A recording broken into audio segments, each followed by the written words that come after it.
The only way that we can see Social Security stabilized and do what all of us who have involuntarily contributed to Social Security for years and years, what it's expected to do, and for government to keep its promises, is by having an economy that grows. And that means we reduce government waste and abuse of spending. And there's plenty of it. There is plenty of it. There are departments, entire departments of the federal government that could be done away with. Department of Education stuff. Yeah. Right. There is no requirement, there is no constitutional provision that should put, you're retired now, Carol, but put a teacher under the federal government as well as the state government. The state constitution does. Article 8, Section 1 says religion, morality, and knowledge being necessary for good government and the happiness of mankind. Schools and the means of education shall forever be encouraged. The state has a responsibility to encourage education and the means of education of the state.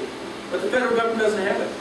Read that simple little document that Larry Arnn, president of Hillsdale College, calls the elegance of simplicity in our original laws and constitution.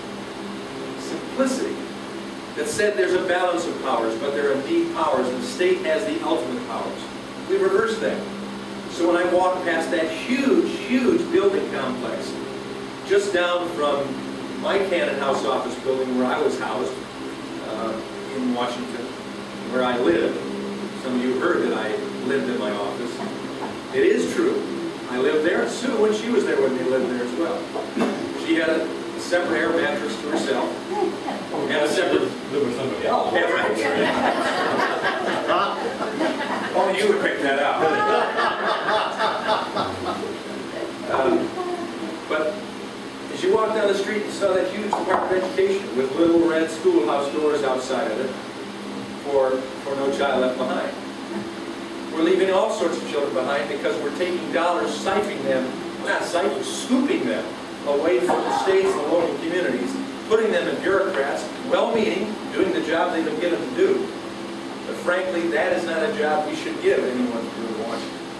So you start taking those dollars and reducing the unnecessary expenditures, and you put those back into what we promised our Social Security recipients.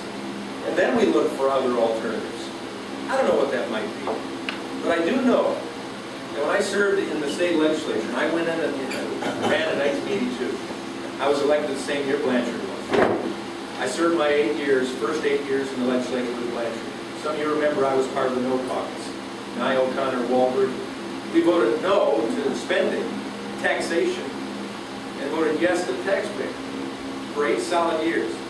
And we were 3 voices, sometimes joined with 5 or 6 more prime rulers. We saw the results of Blanchard, just like we're seeing in Washington. He left us with a $1.8 billion budget deficit. It's kind of what we have there now. Same policies have been instituted there.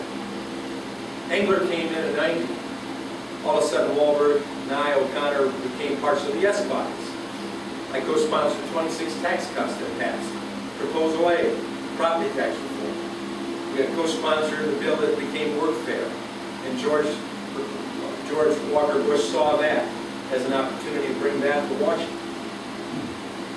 Those things changed the state around. If you remember, the mid-late 90s were times of growth in the state.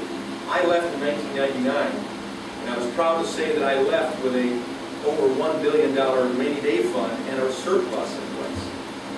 But sadly, the legislature's following spent all of it, and now $1.8 billion budget deficit in a larger government. We can change it around. It's not going to go overnight. It's not going to take 4 years like we had in the state legislature. But it can happen.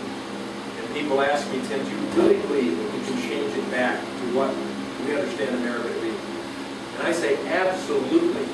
And the reason is because we're still Americans, and we still beat American blood, and we still have American ideas. And if government gets out of our way, the creativity that can result and the change, not the hope and change, but the real change back to the principles that will allow us to succeed, will have impact. They always do.